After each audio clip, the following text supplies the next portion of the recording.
তুমিও কি সেই দলের লোক যার একটা পরীক্ষা খারাপ হলে মন খারাপ করে বসে থাকো বা কান্নাকাটি করো এবং এভাবে করে দেখা যায় যে পরবর্তী কয়েকটা পরীক্ষা তোমার খারাপ হয়ে যায়? আচ্ছা শুনো, তোমাকে একটা রিয়েলিটি চেক দিই। তুমিও কিন্তু মানুষ। তুমিও 17-18 বছরের একটা মানুষ, যার দ্বারা ভুল হতেই পারে।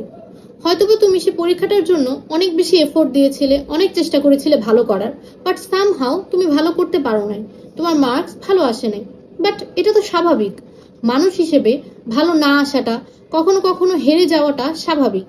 এটাকে তুমি যদি স্বাভাবিকভাবে নাও এবং এই ভুলগুলো থেকে তুমি যদি শিক্ষা নিয়ে আরো ভালো করার চেষ্টা করো, তখনই কিন্তু তুমি নিজের ইমপ্রুভমেন্ট দেখতে পাবে। তুমি আজকে ভুল করেছো, বাট কেন ভুল করেছো, কি কারণে তোমার ভুল হয়েছে, সেই ভুলগুলো যাতে পরবর্তীতে না হয়, এটা থেকে তুমি যদি শিক্ষা নিয়ে নেক্সট পরীক্ষাগুলোতে অ্যাপ্লাই করতে পারো, তাহলেই কিন্তু তোমার এন্ড যে রেজাল্টটা সেটা ভালো আসবে। There is a saying that all is well that ends well, অর্থাৎ শেষ ভালো যার সব ভালো তার। তাই এই সব যে এক্সামগুলো তোমরা এখন দিচ্ছ, সেটা হচ্ছে কি জাস্ট একটা প্র্যাকটিস এক্সাম।